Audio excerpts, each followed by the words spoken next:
Hey, check up. Let's play some D. Welcome to episode 40. This is the big 4-0 of Play Some D. With your host, as always, it's me, it's D. Coach D. D, same thing, you know what I mean? Bada bing, bada boom. Um, the big 40,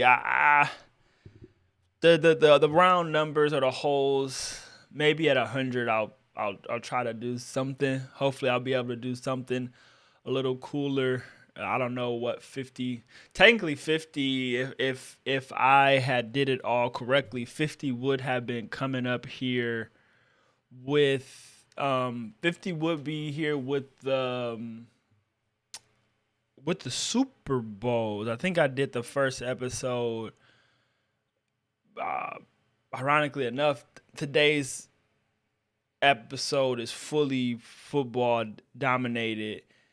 And I think the first episode I talked about Tom Brady. This episode I'll talk about Tom Brady, obviously.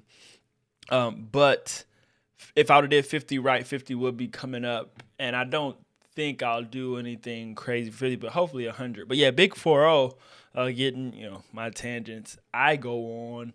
But the big 4-0 here is football dominated. I originally kind of started talking about the episode numbers is that you try to plan out cool stuff.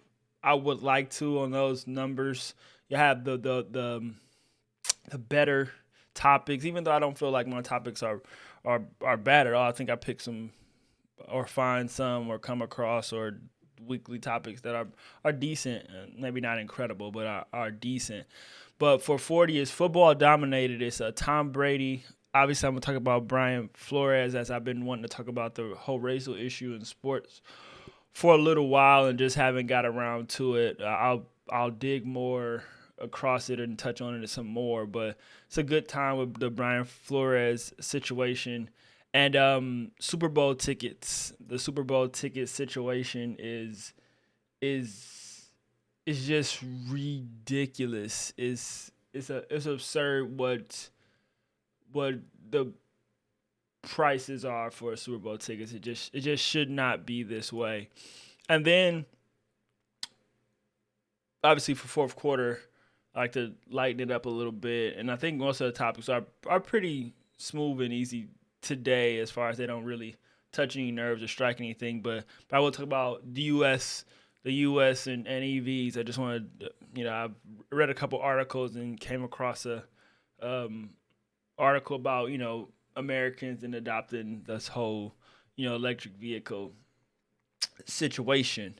So as always, if you don't mind, you can drop a like, drop a sub, do the thing, bada bing, bada boom, and I'm gonna get it going with the first quarter, and it's it's about it's Tom Brady. I mean, I didn't know I wanted to do Flores or Brady first. I guess it really totally doesn't matter. I think Tom I think Tom should get the nod of what goes first. It's crazy. I mean, he's first. He ranks. Let me just get the accolades first. He's first all times in wins with 243, 15 Pro Bowls, 5 Super Bowl MVPs, 316 starts, 7263, 7,263 completions, 11,317 attempts, 84,520 passing yards, 624 passing touchdowns, 101 3 touchdown games, 39 4 touchdown games. In the postseason, he leads in appearances with 19. Games started at 47. Wins at 35. Super Bowl appearances at 10. 10 of them things. He won 7 of them. He has 1165 as in 1,165 completions, 3,049 passing yards, 86 passing touchdowns, 14 game winning drives in the postseason, and 9 fourth quarter comebacks.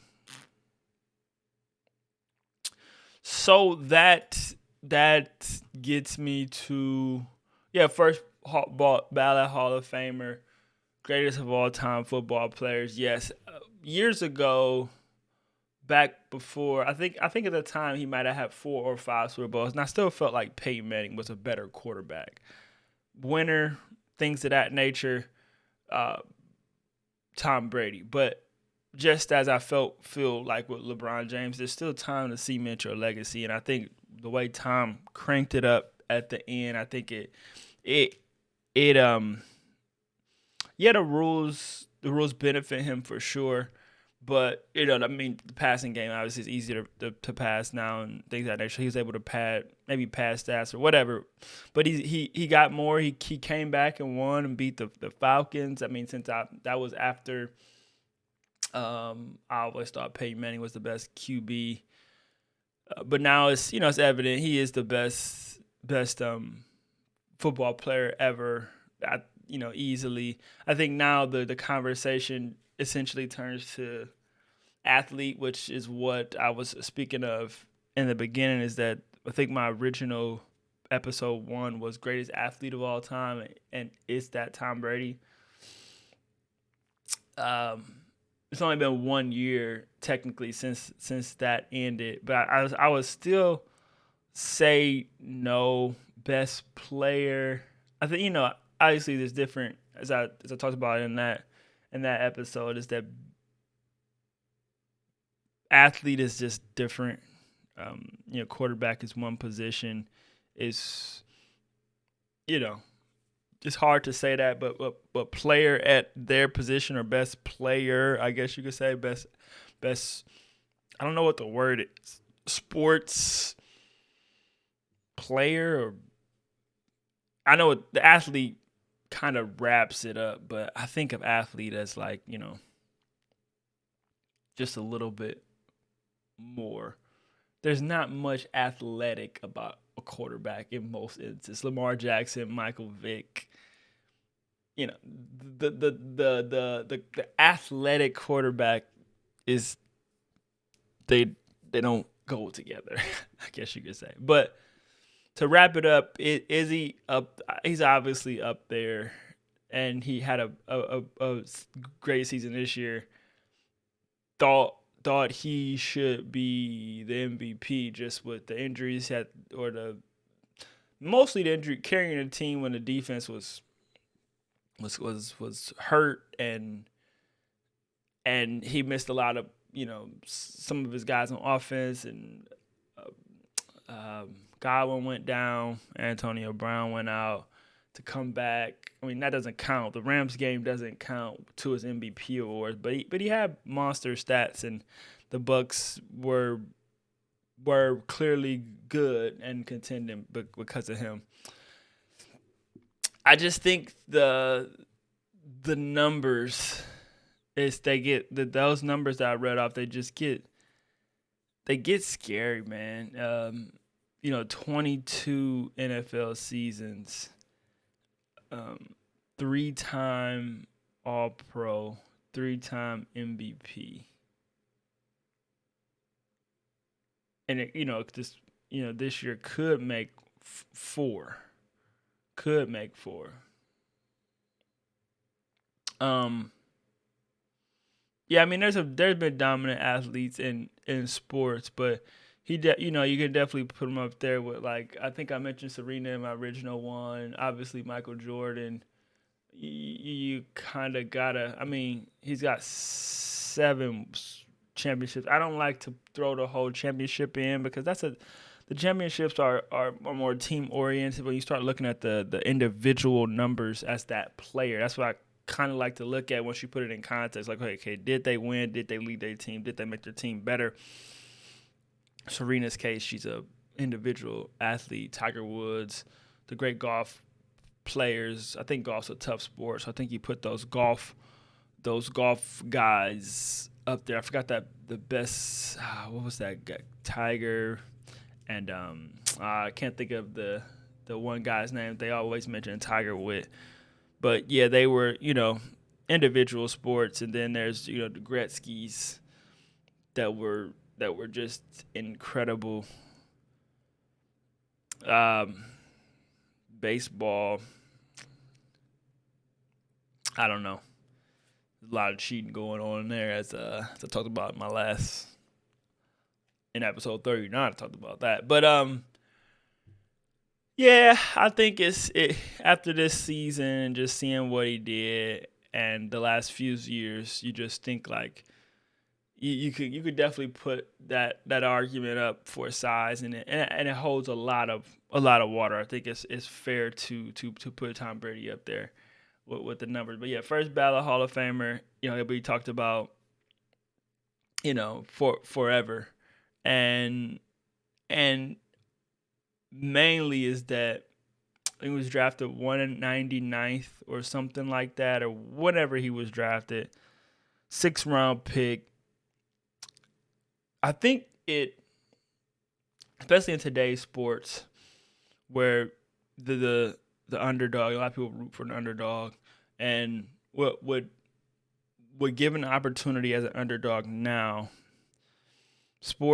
All the sports give you, I feel like, a really fair opportunity to be great if you work for it. So like, he gives these new up and coming athletes a reason to believe, to hope that even a guy that doesn't get a chance. And I think a lot of players take advantage of it. Like, say Draymond Green just comes to mind as a 2nd round player who that undersized, didn't think he would be any good, and he took his opportunity, got the right situation, and ran with it. Obviously, you got to be in the right situation. I always talk about that, like quarterbacks, especially in NFL quarterbacks or any players or NBA baseball, everybody. You got to be in the right opportunity to succeed. To succeed, everybody can't just hop on, work hard, and succeed. They tell you that, but it's just not the case. You do have to be placed in a good opportunity to be great. Can you succeed? Absolutely. I probably said that wrong. You can succeed, but to be put in like a Tom Brady status, or to be a great or a Draymond Green status, you do need to be an opportunity to be able to put your skill set to thrive. Because if you're behind somebody that is better than you, or coach don't like you, or whatever the different variables that come into play, it can cost you a career or seasons or money or the opportunity to be great. So that's first quarter, Tom Brady. And we'll move over to second quarter, which transitions, which I said this is all football dominated. Play some D this week, and the second quarter is all about Brian Flores, and he sues the NFL and 3 teams. He's suing the Broncos, the Dolphins, and the Giants, alleging discrimination with the interview process and Miami firing him. It's a 58-page lawsuit. I haven't read it all. Won't read it all, but the gist of it is that he wants some change. Jerry Jones came out and said that the NFL can do better. There's only 2 minority NFL owners, Pakistan American, which is Shad Khan and Kim. Shad Khan's on the Jacksonville's, and Kim Pegula is an Asian who co-owns the Buffalo Bills. So the rest of the NFL owners are white, and the numbers are somewhat staggering. Between 2012 2001, whites were hired for 168 of the 219 open coordinator positions. That's 76%. And white coaches have tabbed 51 of the 62 openings for head coaches since 2012. That's 82%.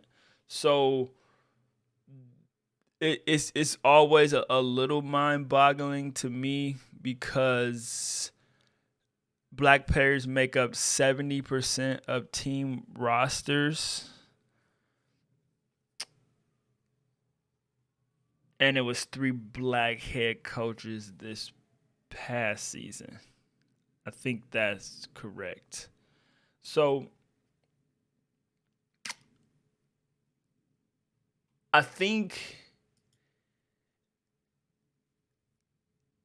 I do think overall it'll take more than this. I've always said that. I think the players more so have to step in than anything to do something about this. There's a bunch of guys that are capable of taking head coaching spots because and it's not a necessarily a racial thing at all. Is that there's somebody ready to fill a Brian Flores seat or offensive coordinator's chair or defensive coordinator's chair. It could be all whoever race people for all the NFL cares. The product is on the field. The the players is what people watch. They don't come and watch the coaches. Yeah, there's some cool plays they drop and sub in and sub out and get strategies together. But realistically, if there was no coaches on the sideline and players just ran out there with a flag or whatever and threw the ball, backyard football, people would watch the NFL. I mean, it's exciting, it's cool, it's talent out there, speed, strength, all the stuff people like to see and entertain them. So Brian Flores, yeah, putting his career on the line, absolutely. I'm sure, I think the Texans said he's still a finalist, but I'm pretty sure he does not want the Texans' job. I mean, he was better off in Miami, and Miami kind of fired him for no reason outside of the fact that if it is true that he was playing some kind of mind games with Tua and they really like the owners and management really like Tua and Flores doesn't, I can get that disconnect and that could cause some issues there. But that would be the only reason why I would say he should have even got fired from the Dolphins. The Dolphins aren't they're decent. They could have went either way. They could have went the way they did this year, or they could have won a couple more games. There was a ceiling though. I mean, first round exit or don't make the playoffs. I don't think it was much behind that, especially with Tua at quarterback, unless he just caught a stride and was just diming up. They don't even have the receivers to. I don't even think to compete in the playoffs, in my opinion. So it's good somebody said something. And I said Jerry Jones reiterated that they do need to do better. My original thought is that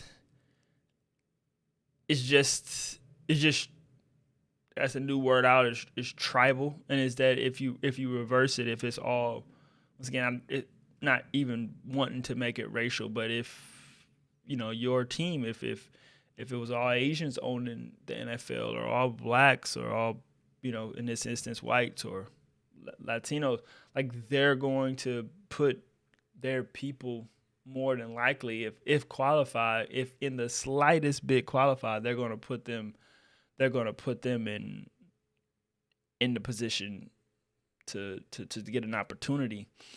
And with it being all white owners, majority white coaches, and things that majority white of everything, they're going to keep that, and then it kind of works, And then there's also there can also be I just think naturally some form of power struggle when you start to intertwine people that you don't really know, you don't really trust, and then one wrong word, phrase, meeting, and then everything goes haywire. Where if you get your somewhat buddies in, is that you tolerate a little bit more. And in the NFL, in all fairness, the margin for error is super duper duper slim.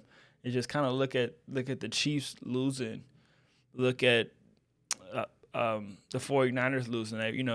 That's just in game is the margin for error is super slim. So if you're unraveling in a administrative, that'll trickle down, and that could cause issues, because if hypothetically GM is no longer cool or owner is no longer cool with head coach, maybe owner's going to be cool with. He's going to find somebody in there that he can talk to. So now he's cool with special teams coach. Let's just keep it marginal, or receivers coach.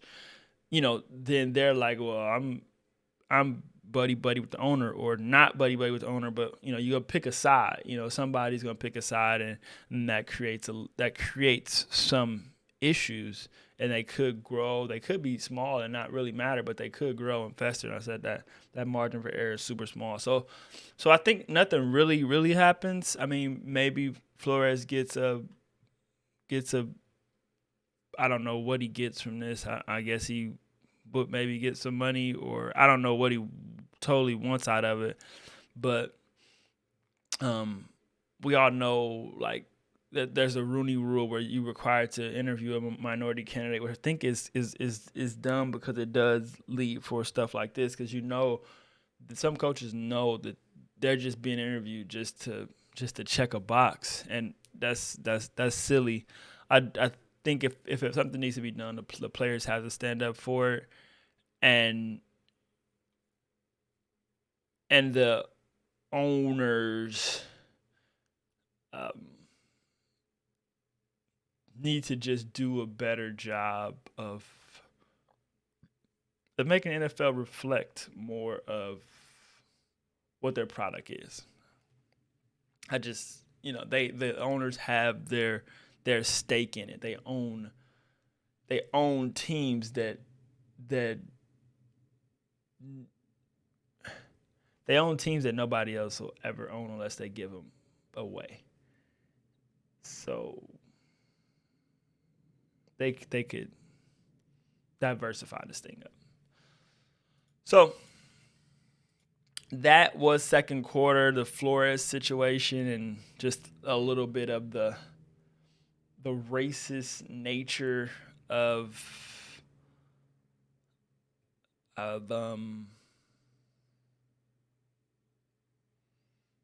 actually, I won't call it racist nature. Just some of I think just picking, or he feels like racist tactic, but I think it's just picking. I think it's more so just picking people you trust and staying, like I said. I think it's just a tribal thing, which is essentially what what it is these days. So in third quarter is that I'm move over to these Super Bowl tickets. So this is Vivid Seats, and this is the lowest ticket I have seen. So this one down here is this is the cheapest I've seen, is $42.51. They've all been more than that. So then if you check out, because you gotta do, what's the fees? So I think the fees crank it up. You can't even. Yeah, so you can't even see what the fee is, but I think it probably pushes it close to $5,000.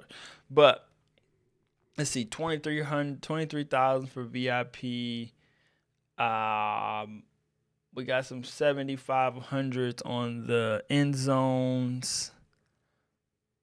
These boxes are not really boxes. Maybe they are boxes. No, I think these are the boxes. I'm not even totally sure. But that 42 is the lowest I've seen. The lowest I've seen before, just looking right now, was about 5,300 was the lowest I've seen in the last month. So maybe the Bengals, and I thought that, so I thought the Bengals would pop the price down a little bit, and it looks like the prices might have dropped a little bit. But the whole point of this was just to say that the NFL needs to do something about this. I don't know what they can do. You do buy a ticket, you do have the right to sell it, all of that good stuff. But just the average fan can't go, or even have the opportunity to go. I think is more so the thing. If a fan had these tickets in their hand for a reasonable price, and then maybe they then sold them to somebody, and maybe that helps them. I don't know. I just think, people, the real fans that wouldn't sell a ticket because they want to go see their team or just want to go to the Super Bowl or want to enjoy an event. I wouldn't put myself as that type of real fan. I'm not a fan at all. I'm a fan of competition. I like to see a good game, good event, good whatever. But had I had the opportunity to go to the Super Bowl for a reasonable price, I would definitely go. I wouldn't sell my tickets. Obviously, if you can get, if I got tickets for $500 and I could sell them for 4,000, it's just so hard not to do that. But given if I was an opportunity not to, I would obviously want to go. You never know if you ever be able to go to an event like this. So I think some people would want to take advantage, and some tickets or whatever, the price isn't worth it. You want to, nothing pays for that experience. So I think it's really, really unfortunate that this game, and maybe you can look at all of the. I mean, they've all been expensive. I mean, for the last couple years, the Super Bowl's going to be always been expensive. But I just think the NFL needs to at least try to look at it and say, can we figure out a way to get more tickets and people's hands? And maybe they are free tickets and they're not resellable. I don't even know how you would do that. I mean, you would give people tickets and they would be then assigned to a certain person's name. I don't know if that's fair or cool or whatever. I haven't thought that whole process through, but I just think some people should have the opportunity to buy tickets and not people just grabbing them. I'm sure somebody's going to make thousands and thousands of dollars off the Super Bowl because they probably got tickets. They probably were able to buy a bunch of tickets and upsell them for whether it's $500 or $1,000 or whatever case may be. Some people are going to profit good money off the Super Bowl tickets. And that's neither here nor there. I mean, that's good for them or whatever. But I just think they need to figure out a way to sink some of these prices because this is just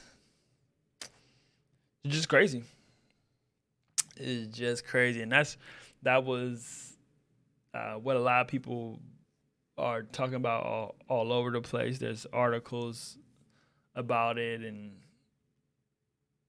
if it was, I think what everybody thought it would be, Kansas City and the Rams, these tickets would probably be like $6,000 right now. They would just be crazy. I think the Bengals might have shrunk the price a little bit, but I think overall it'll still be a good game, a good fun game to watch. The Rams are the better team, just up and down, through and through. I think every position, probably except running back, and yeah, I think the Rams are probably better at every position outside of running back and quarterback. I would say I think the Rams have better D-line, linebackers, cornerbacks.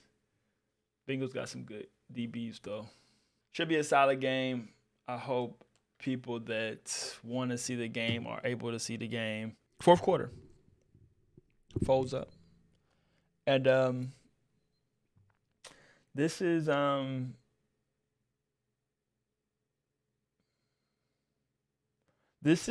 about the EV market. So no longer do sales of diesel cars surpass electric vehicles in Europe. European dealers delivered 176,000 EVs. That made up 14% of new vehicles sold. Denmark, 50%. The Europeans are embracing them. China, EV sales skyrocketed 158%. That's 9% of the total vehicles. But here in the U.S., total sales in 21 was just 4%. The people that get EVs that can afford them, I think that's really just the biggest takeaway I have with it all is affordability. Is that I do think people, if they have somewhere to charge them and they have the money to get them, I think that'll change that percentage very, very quickly. That really can and should be the end of fourth quarter. But batteries, parts, how the companies want to make these cars, they don't really, doesn't sound like they really want to make them cheaply. They want them to be nice and luxury like it seems that bit. And I don't think the prices will fall that much because even in like the gas car, some of the cheaper, I did a quarter episodes back about the car prices, and they've gone up. And I just think I don't know if they'll drop that much, but they'll hover around the same number. I think it's like 39,000 or something like that. That's the average price of a car. Maybe it's a little less. That's just too much. And even if you put an EV, even if you put the majority or 80% of EVs at that range, I just still think that's too much for people, especially in the sense that they gotta go find somewhere to charge it and or put some, a little bit of inconvenience where, gas powered cars, you can stop at the gas station. Yeah, it's expensive, but it's convenient and we know where our gas station is. We know how far we can get. We'll never, there's a little bit of anxiety with EVs too. And then there's targets and things of that nature that I'm not really going to talk about, but they are important. But then I just think it's that American way of, overall to me, I think this is the biggest issue, is that you tell Americans what they need to do, they want to do the opposite. You tell them you all need to get in EVs. Now everybody's so in love with their big engines and gas powered cars for whatever reason, that people losing jobs or things changing, or you can't make me do this, do that. Same thing with vaccines and all that nature. Is people want to not be told what to do, which I totally understand. I hate authority myself, but you drive an electric car, it's a nice drive. It's, and then two, it is just better on the environment. Yes, you can still have your gas vehicle. You can go buy your gas vehicle and have that too, but to have your electric vehicle and drive that majority of places, that would be just so much better for the environment if that's something you care about. If you don't care about that, then I understand. But deeply that price and pride and collectability of those V12 engines or those cool V8s or those engines that were only so many of those engines made for a specific year, for a specific car from a specific maker, that is all going to become valuable, and people are going to want to get those, keep those, and then the better, I think the better vehicles that people love, like there's multiple forms like FJ Cruisers, Hummers. There's a bunch of different cars that people love. I think there's just a stubbornness of not wanting to do it, and in this time and place where you could say, well, I don't want to switch over to EVs, but I see it's the mixture of, I see that the value of something going up in the same market I want to stay in as far as cars. I'm going to go grab that car, and then I'll have that car, I'll drive that car, hold that car to the side, get another car, and you capitalize on the market. And I think that's what most people will continue to do, as long as they're, I think, given strict mandates and if the sales of what the people, a specific individual or types of people want, isn't affordable. As long as the prices are, $80,000-$90,000. I think the new Hummer's clocking in at like $123,000. I would love to have that thing, but that price is crazy. Even if you got to be a multi-millionaire to kind of even fathom it in a sense. And the regular Hummer, I think you could have grabbed it. I mean, mind you, that was, well, the Hummers went from '02 or something like that, '03 to '09. So mind you, we're talking 15, let's just say 15 years ago, which I think exactly what it is. Whatever, say 15 years ago. Those Hummers were not, $100,000. Even the best, biggest, baddest, souped up. I mean, you could probably customize it and not get it to 100. So, and that's GM. GM's been a car maker. It's not like it's Rivian or Lucid or Tesla. GM's Ford. That Mustang's fairly expensive for what it is. It's like I don't really want to spend all that money for that, and that's you know incredibly understandable. Um,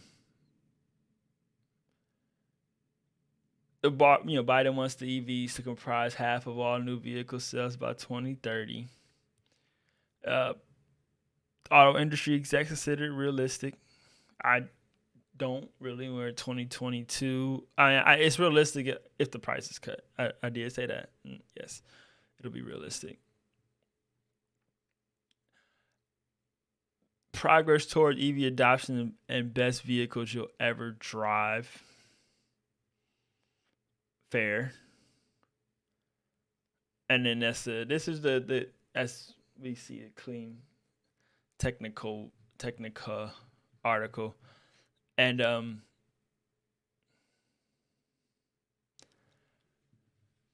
don't know. I would love a EV and to be able to keep the gas guzzling going, have a nice balance. We can say a nice balance would be good because I think it's still something to be said to have. Like I said that engine, those. If you're that type of person, that type of car person, there's always will be an interest and love to hear that roar and even people that work on those cars, nostalgia for them and to switch them over to EVs. That's a whole different topic subject. Gas stations and body parts and yeah, body. What am I looking for? Body work. Everything. People know, yes, they can switch over, but that's been their industry and nostalgic for a while. So snatching that from them can be a little tricky and hurtful and a number of different things. So I think it'll be, like I said, I think it juggles more. It juggles harder. It's a lot harder for people in the United States to embrace things like this, especially when it's a mandate on you telling you to do it, and then if they're a little bit out your price range or expensive or ugly, you don't like them. You don't like the inside. You don't like all the technology. That's all fair stuff. That some people just want simplicity, and if you get simplicity, make simplicity affordable and not ridiculous. So that was Play Some D, episode 40. Thank you for watching. This was all football. It kind of dominated the news. I did want to talk about